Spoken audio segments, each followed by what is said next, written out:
The AFC East has always been one of the most dynamic divisions in football, especially yielding one of the best franchises that the NFL have ever seen with Tom Brady and the Patriots. Now it seems like there's been a big pivot in teams and team structure and the rankings. So a lot of teams who have a lot of different faces, a lot of teams who have a lot of similar faces. So what we're going to do is we're going to break down each one of these teams, give the bear case and the bull case for their 2024 outlook, go over some win totals and odds to win the division, and kind of walk through who we think is good value and who we think maybe a little bit poor value.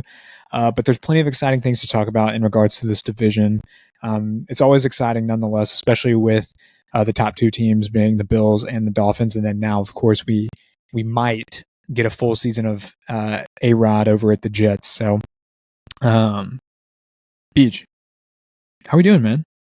Doing good. We're doing good. We're here, and the preseason has started, so football's officially on TV, and Tennessee's going to win the national championship, and we are ready to talk some football here today.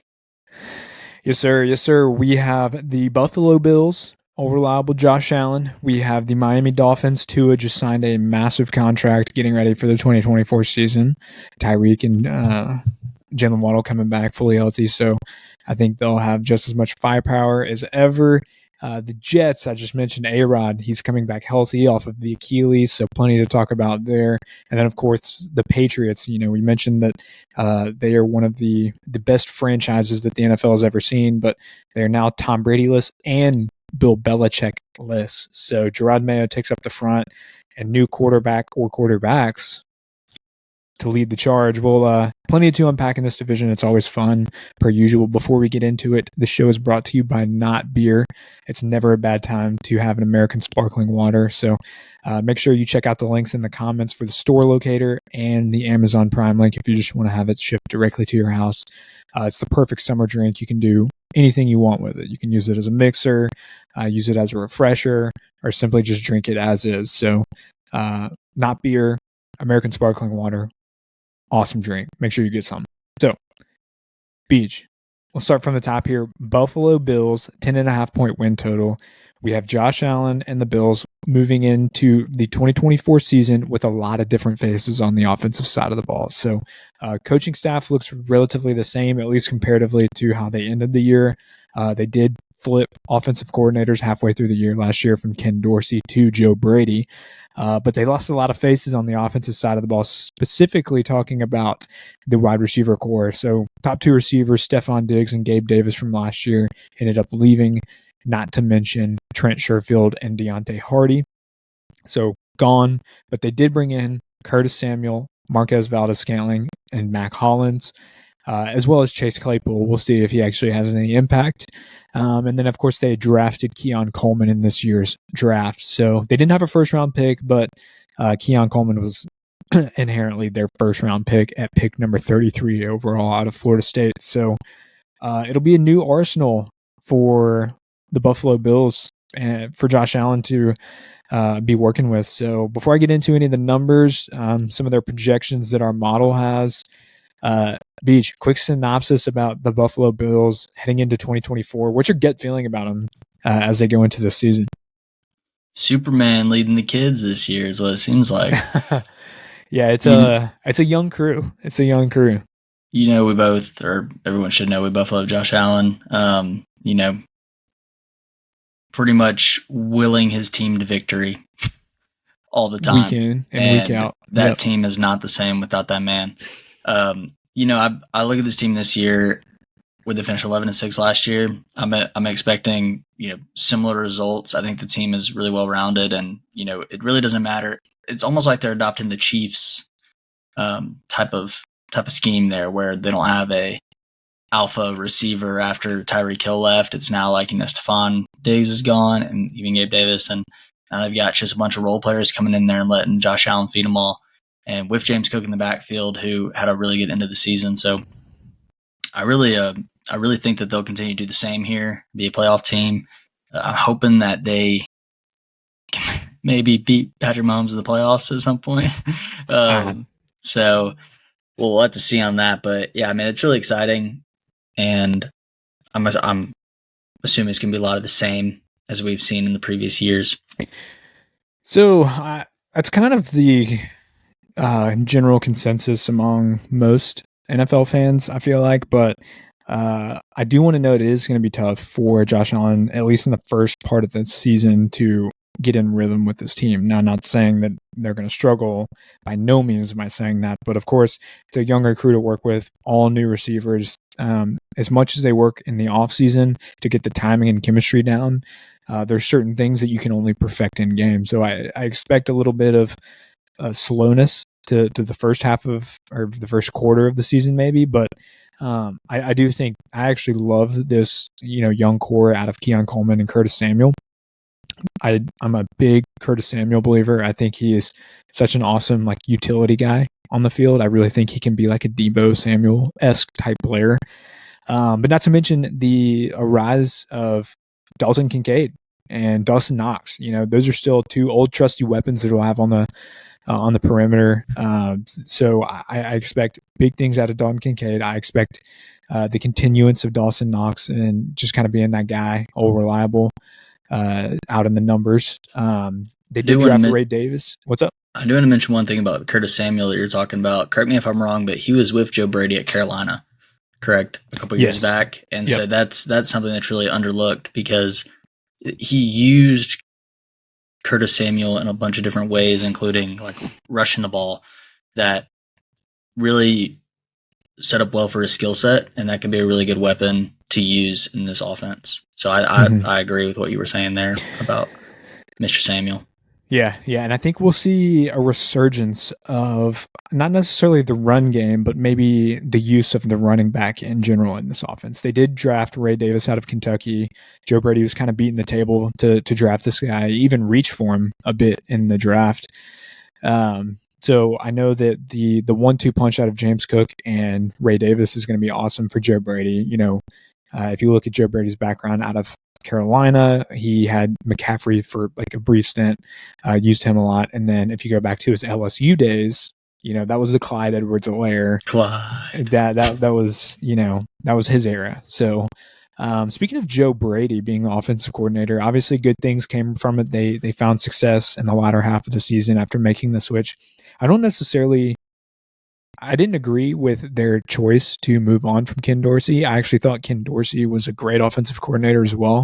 And people forget, even though they were losing games, they were still finding success on the offensive side of the ball. It was just they were either getting unlucky or their defense wasn't holding up. But that's not a slight towards Joe Brady because I think he is a phenomenal play caller as well.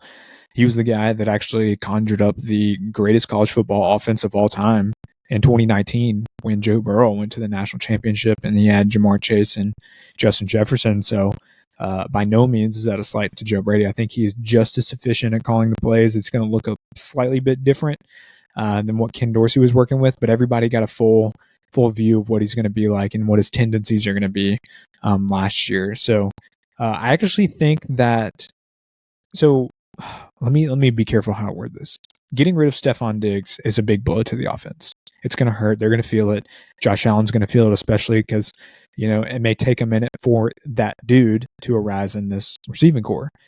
Now, it may be beneficial in the long run because maybe they start distributing the ball in ways that it's harder to scheme up for other defenses. And what I mean by that is what if they become more well-rounded? What if his target share is more evenly distributed across all of his receivers? Now, in the NFL, we always harp on talent is really harder to beat than scheme, whereas in college, scheme is harder to beat necessarily than talent, even though teams with immense amount of talent always usually end up winning. But I think it could be good for this team, especially for Josh Allen as well, to kind of figure out revamp his passing game up a little bit. We obviously know he's great on the legs, but maybe it's not something that's sustainable. I think that he can really work with this offense, mold these younger guys into what they need to be in order for this offense to be successful in the NFL. So I'm kind of excited for him. Now, here's what the problem is. The model has a projected win total of 9.2 wins for the Buffalo Bills. Now, here's why. The strength of schedule, the teams that they do play, is kind of tough. I'll just read you off up until their bye week, so bear with me here. They play Arizona Cardinals. They're going to be sneaky good, but I fully expect the Bills to win. And they go to Miami, play Miami. Then they play Jacksonville at home. Then they play Baltimore. Then they play Houston. Then they play the Jets, assuming Aaron Rodgers will be still healthy by then. Then they play Tennessee. Then they play Seattle. Then they play Miami again. Then they play the Colts. And then they play the Chiefs. So it's kind of brutal. And then after the bye week, they play San Francisco, the Rams, Detroit Lions. They get the Patriots, and then they go back, or they play the Jets again. So it's not a cakewalk. Now, they have some cakewalks in there, but the model is seeing a bit of a struggle. I personally think that 9.2 is easily clearable for this Bills team, but when you look at their consensus win total at 10.5, what % chance would you give them to clear that? In your opinion, just raw dogging it, looking at the schedule, what % chance would you clear give them? 10.5? To clear 10.5 wins. 70. 70. Wow, 70. that's bold. Yeah, 70. So you're a big proponent of Bills winning 11 or more games. I think they win 11 or 12. Okay, yeah. The number's 10.5 for a reason, man. We can't ignore that. And Vegas is always right. So yeah, I mean, it's just the big thing for me is it always gets so cold in Buffalo in December and at the end of November, and it's like it plays so well in their home field advantage. Now I'm looking at their schedule, and they really don't have. The only one potentially is the 49ers coming out of Santa Clara and going up on December 1st. But because the other ones are kind of away, and like it's the Jets, and the Jets literally right there anyway. So it doesn't hold as much of an edge this year, but I still think that this is a great football team, and that regardless of all the new additions and departures, that I think that they're going to be just fine. Their core piece is Josh Allen in there, and so I think that they're going to be okay. And I do think they clear the 10.5.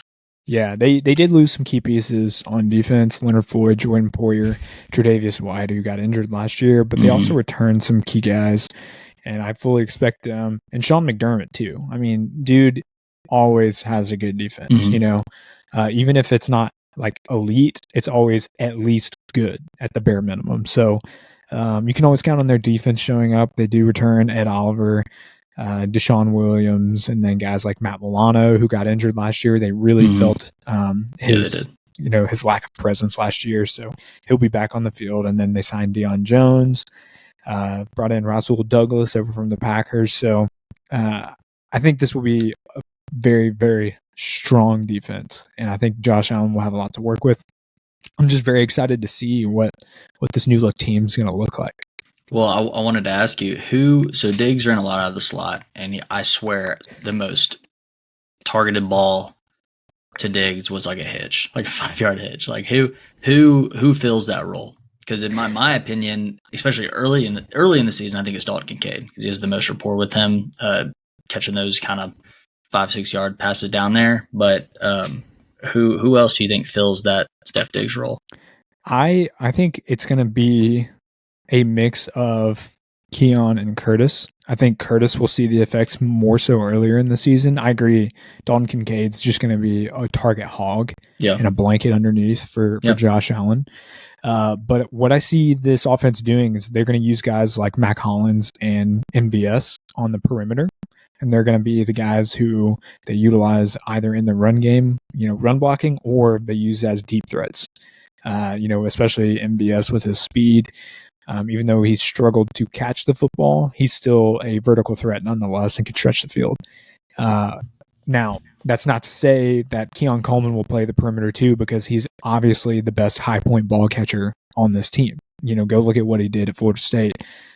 You can throw this guy a go ball, and it's a better than 50-50 chance that he comes down with it. But I still think that Joe Brady is going to utilize Keon and Curtis in the slot and put him in positions with very high leverage and good matchups. Just because we've seen that more often in the NFL in general, even if, typically in past teams, years ago, the best receivers would always go up on the outside. But now you're seeing the best receivers are lining up at the slot more often than not. I just feel like you have to have them both on the Curtis and Keon. You have to have them both on the field at the same time. And I don't know. I feel like they don't go very many 4 receiver sets. I could be wrong, but Keon's 6'4", 215.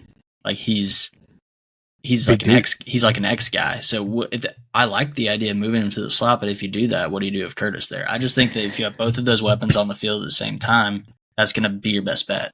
Yeah, but since I'm a football coach. But they run a lot of 4 or 5 wide receiver sets. They actually run empty set quite often. One of the higher rates in the league. Hey, the one on each side. Exactly. So that's my whole point.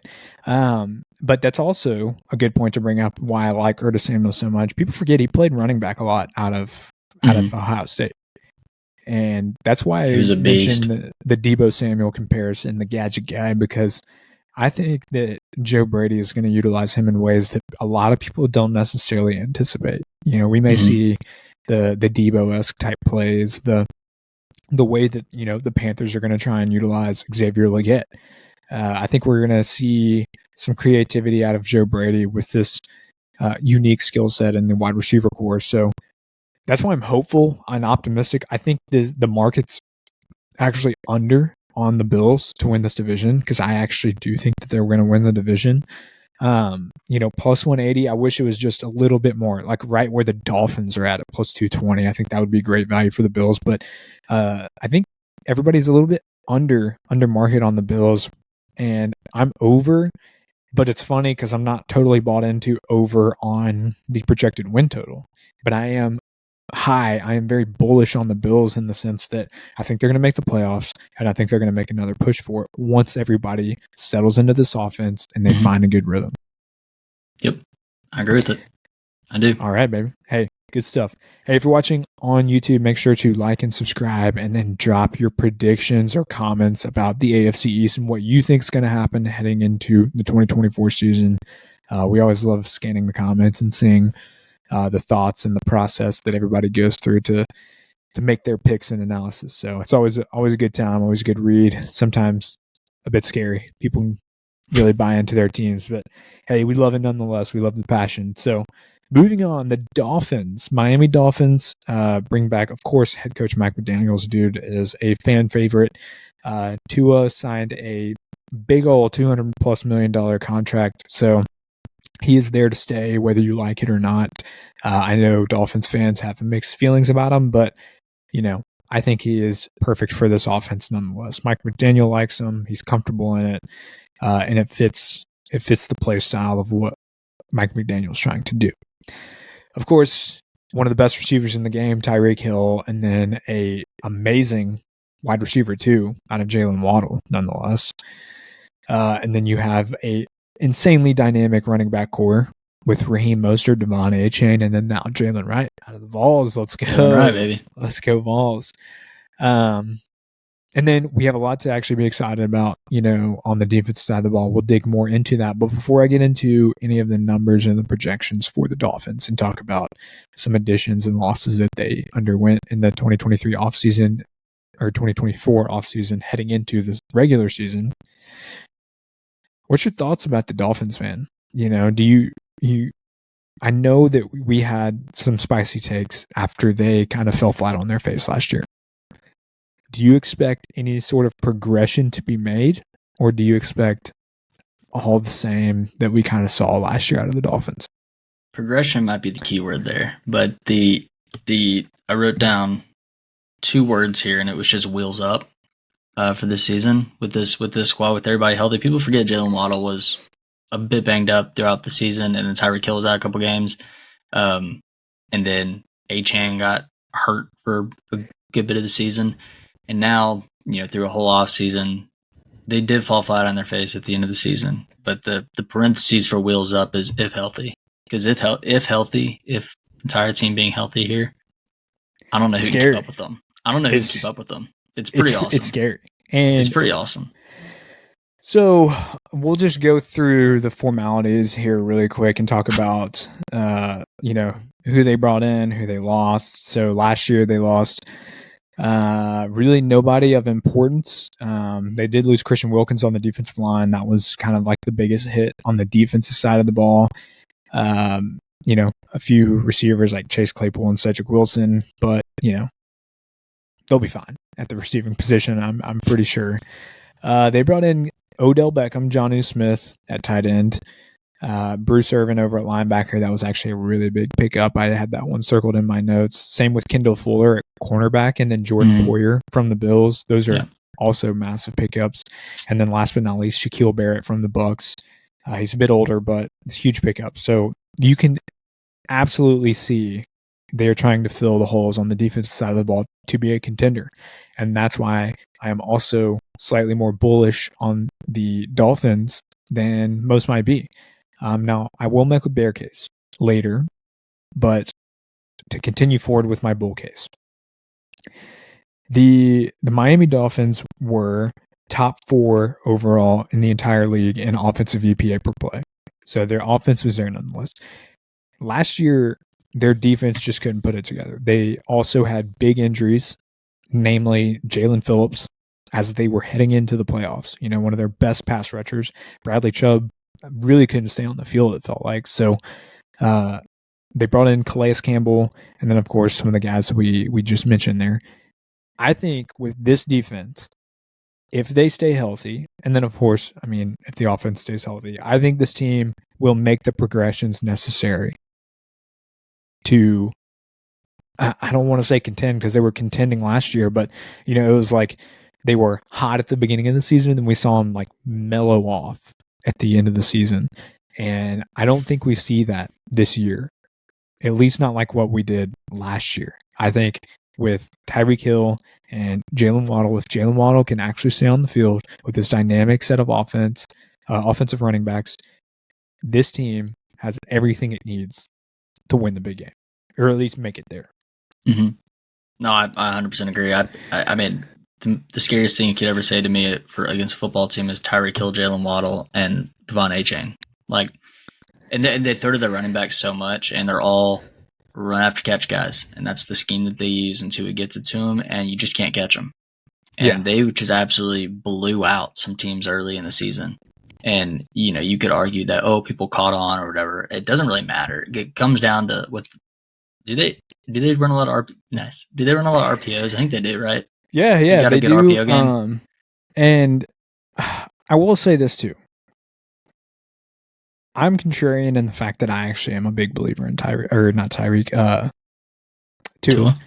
And the reason that is because, I see a lot of the cold game arguments, and it really comes down to the one cold game he played where it felt like negative 30 degrees at Arrowhead Stadium. I mean, come on. Yeah. Let's be real. He's playing against arguably one of the greatest quarterbacks of all time, and arguably one of the toughest places to play in the National Football League. In negative 30. In negative 30 degrees. And they're in Miami. Come on. Yeah. Their home base is Miami. Let's be real a little bit. So I'm actually a big proponent of Tua. I think he can actually bring to the table everything you would need out of a quarterback to make it to the big game. Can he do what Josh Allen does or Patrick Mahomes does? No. But we've seen teams win Super Bowls with a lot less, right? He doesn't have to do what Patrick Mahomes and Josh Allen do because of their scheme. Yep. You don't have to. And people could argue the same thing with Brock Purdy, but it's with a great offensive scheme like that, you don't have to have Patrick Mahomes out there. And I'm a big proponent of Brock Purdy. I think Brock Purdy is actually a great quarterback. A lot of people, are just bitter to the guilt because they think that Brock Purdy was just this insert here and he gets so lucky because of all of the weapons and the coaching that he has. Well, dude, look at the quarterbacks who had every opportunity to step into that offense and do the exact same thing. Most of them failed. Jimmy G. Jimmy G, he got him to the bowl once, but then how much of that did he actually contribute to that? I feel like there is ample evidence for Brock Purdy that he is, he may not be a world beater, but he has the numbers to back it up. He can run that offense better than none. So, tangent, but back to the Dolphins. Their schedule is more middle of the packish, give or take. Our model actually has them right at 10 wins on the nose, and the consensus is 9.5. That's why I'm bullish. I'm over on their win total. I kind of like their odds to win the division, sprinkle in just in the case that one, the Bills can't really get it together earlier in the season and they fall behind in terms of wins and losses in the division. And then same with the Jets. The Jets are a total wild card, and we'll talk about them in a minute. But nonetheless, I'm very bullish on the Dolphins. My bear case for the Dolphins is injuries. Injuries. You know, they are really one or two injuries away from just not being serviceable. You know? Oh yeah, 100% agree. Fast guys get injured. Yeah, that it's like, I mean, we saw that with, you know, Jalen Waddle was battling injuries all year, and then if Tyreek goes out with like a bad hammy or something, and then Jalen Waddle can't really put a, you know, handful of drives together, their offense just kind of becomes obsolete to some degree. So, same with some of the running backs, we saw them battling injury quite a bit. So that's my bear case, is that this team does feel like it's one of the more injury-prone teams, or teams that are reliant on injuries. So I do see that as an issue. But who makes predictions based on injuries? Nobody. A bunch of nobody. Nobody. We cannot predict injuries, so why would we make predictions that way? I just 100% saying. Agree. I do want to point out, I was looking at their schedule, and if you're just going to pick games where like they're like 100% not the better team, there's just 6 of them, because their win total is 9.5, right? Yep. Yeah, so we got the Bills twice. Oh, I'm rolling down here. Bills twice, Jets twice, if that counts, and then the Browns and the 49ers. And the Texans. Okay, fine. 7, if we're going to talk about it that way. But that clears 9.5. That clears 9.5. Yeah. I think this team has a floor of 10 and a ceiling of 13. And they always win games that they're not supposed to win. You know, we've seen that. So a lot to be excited about, a lot to be worried about, though, nonetheless. So you better hope this team stays healthy. Moving on to the Jets. Now, this is what I'm talking about. This is what I love the offseason for, because it's just so fun to speculate. You know, we can really get blood boiling when everybody starts speculating. So, talking about the Jets have Aaron Rodgers supposedly coming back.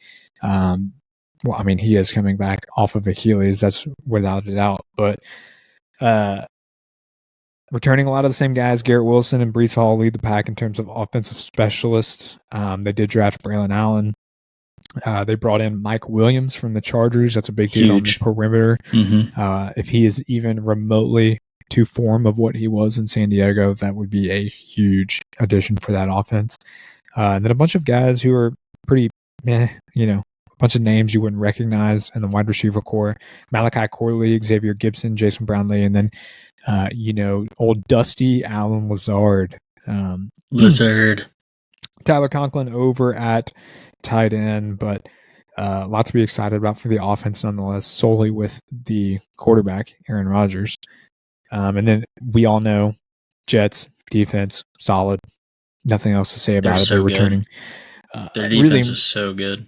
It really is. I mean, they're returning most of the same guys.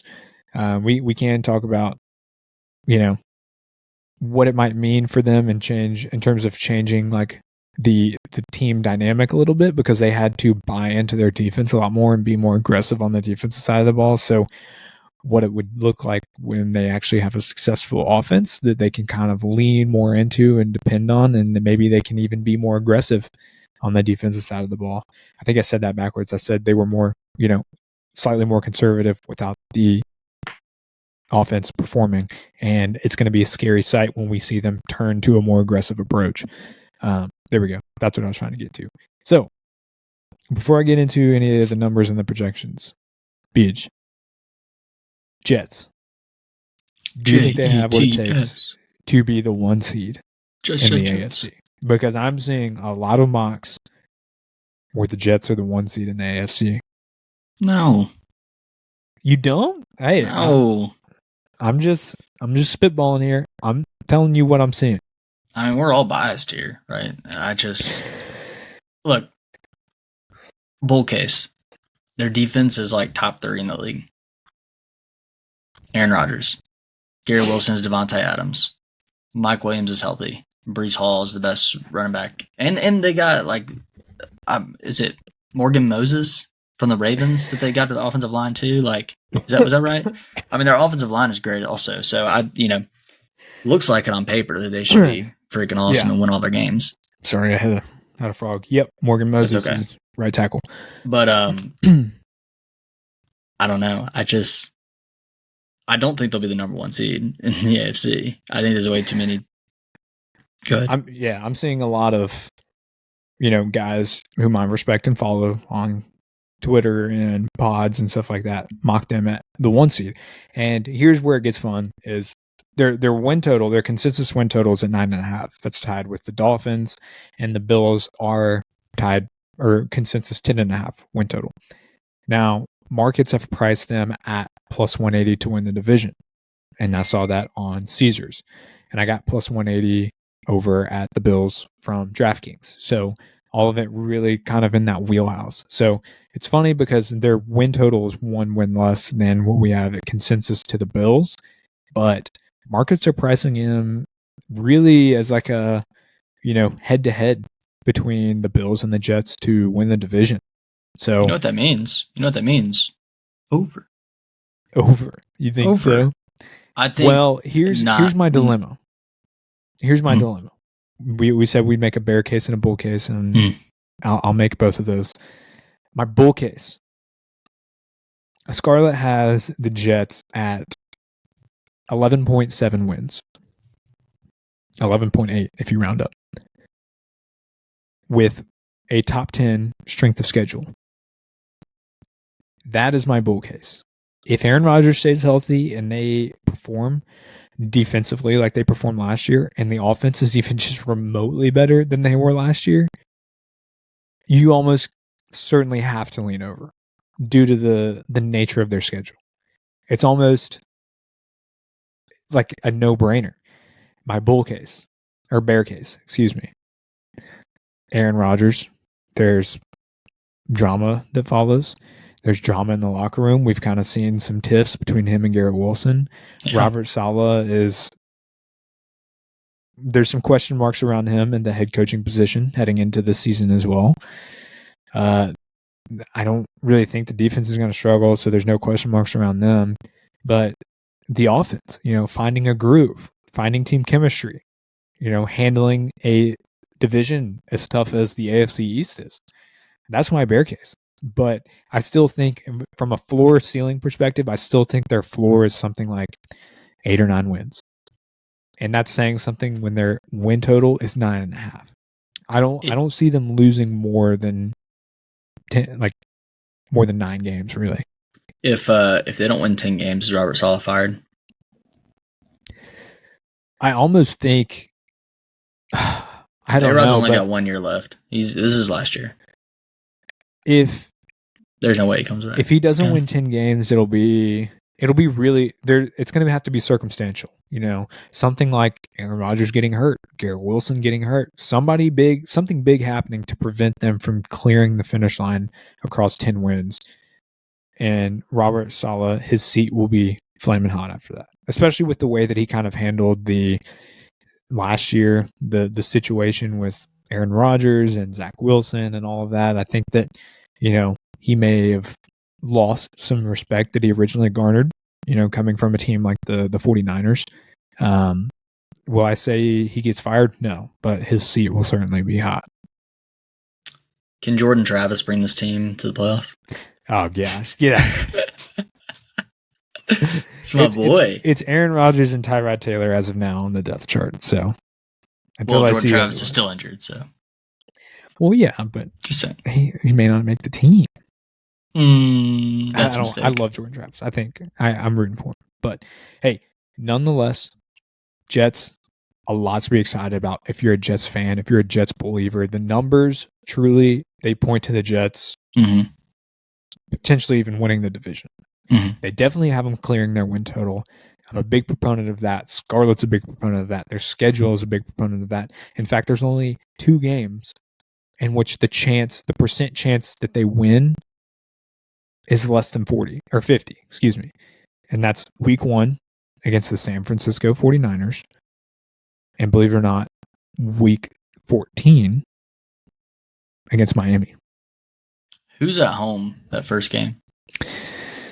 I think they go to San Francisco. Let me double check because I have it in a spreadsheet. I feel like the NFL would definitely make Aaron Rodgers coming back again a home game for the first game. You think so? Do a whole American flag thing? No, they go to San Francisco. Yeah, American flag. That was the most action he got on the field the whole game, whole season. So.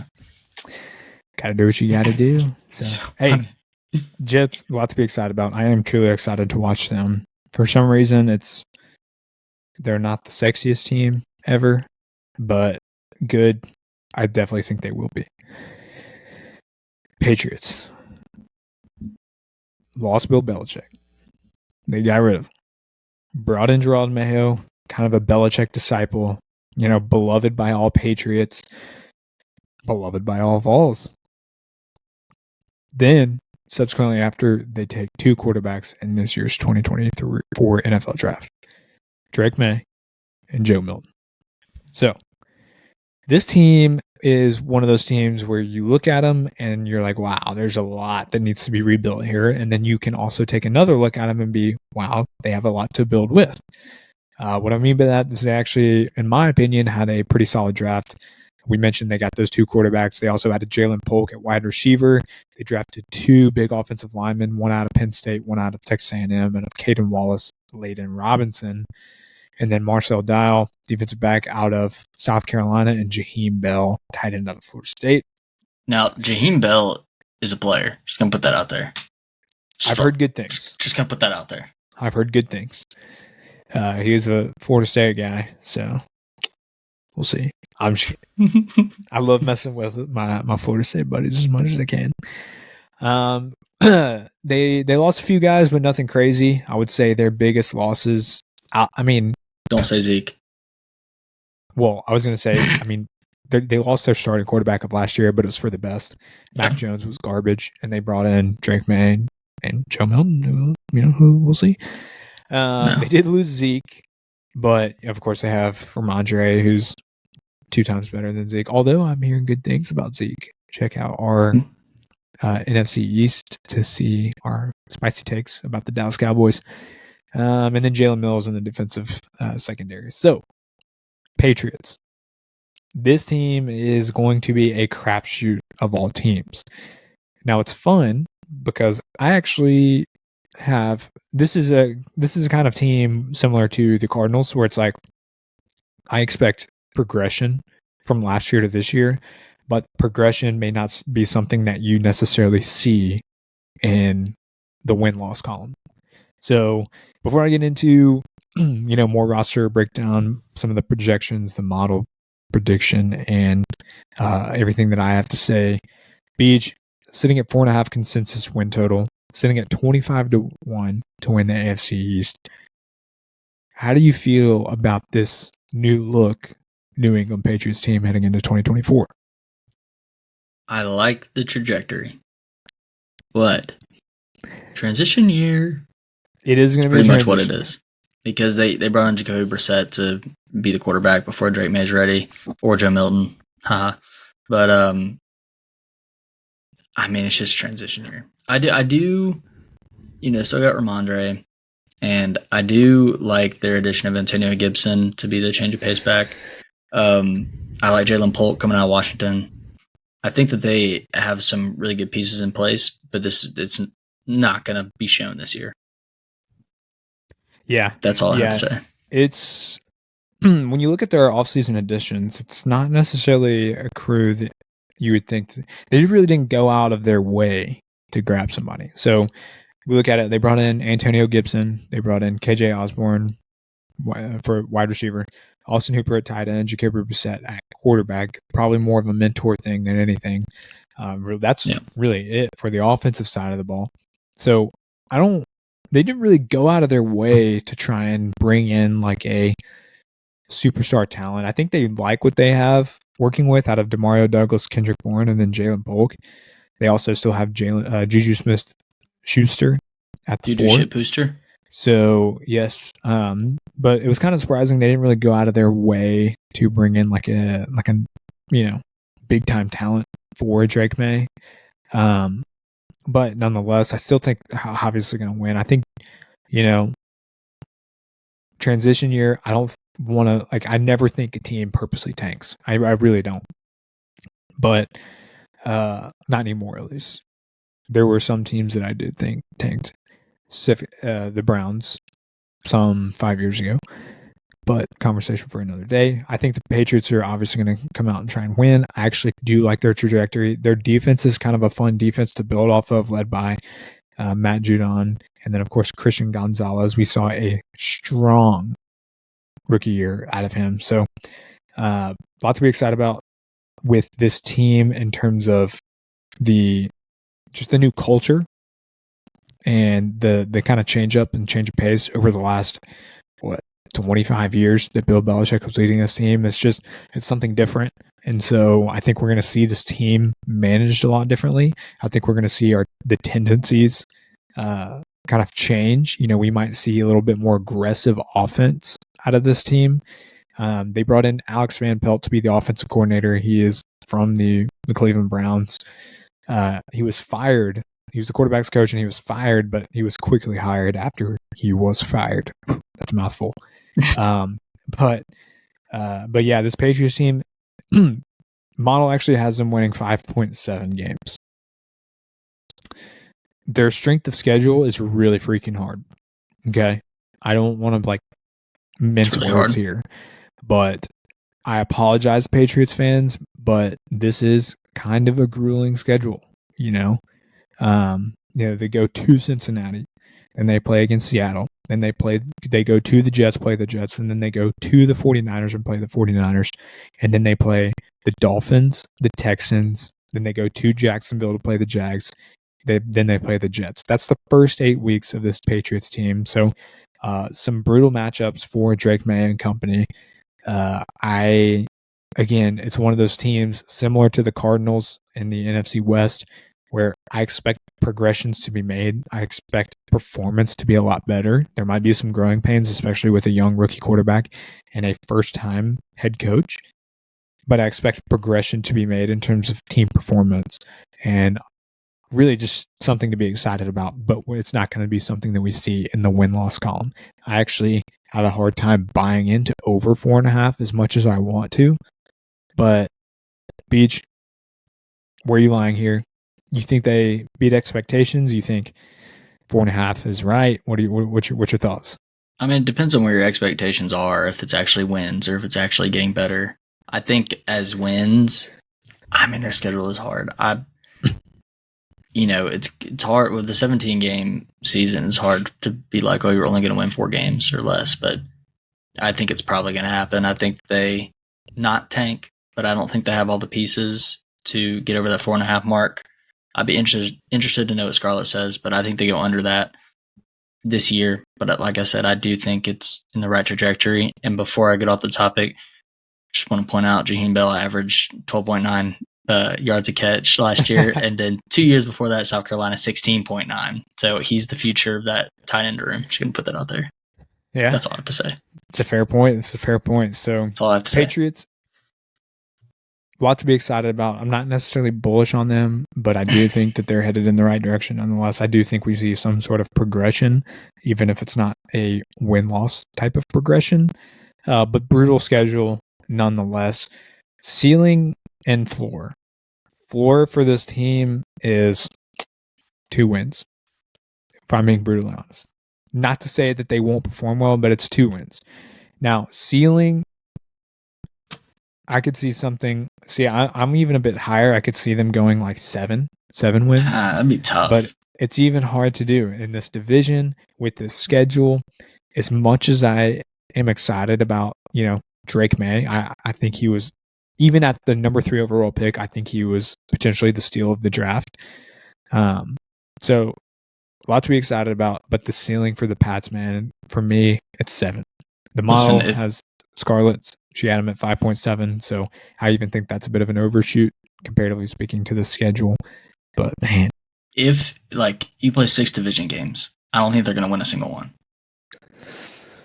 I think they get one. I think they Against get one two. at home. Against 2. I think they catch. Let's see.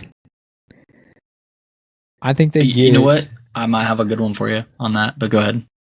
I think they get the Jets at Gillette. You just got to let me pull them up real quick. I think they play Miami at the end of the season when it's going to be cold. That's a Well, no they good play Miami week 12, but they go to Miami. So that's the problem. Yep. It's all out, man. So it'll be the all Jets out. week 8 at Gillette. All right. October 27th. Got it. Scarlett has a 27% chance that they win. I like those odds. It's October 27th. Like those odds. That makes sense. I'm a believer. Bold take for the Patriots. They steal one against the Jets this year. Mark it. Put it in the board. Hey, that wraps it up for the AFC East, Beach. Give me your final list of rankings, top to bottom. Who wins the division and who gets last? Let me hear it. I'll go first because I have mine. Go ahead. Bills, Dolphins, Jets, Pats. I had Miami first. I'm going to go hot take. Dolphins, Bills, Jets, Pats. But like, I don't know. It's really difficult, but that's what I'm going to go. It could be like a 3-way tie at first. When you nail it down. But all right, man. Yeah, it could be a 3-way. Yeah. It's not gay if it's a 3-way. Well, maybe. Guys, we appreciate you watching and tuning in to our weekly division breakdown. We will be back here next week with AFC North, and then shortly after, we will hop back over to the NFC and do the NFC North. We always love doing these shows. We appreciate you watching. We will talk to you guys next week.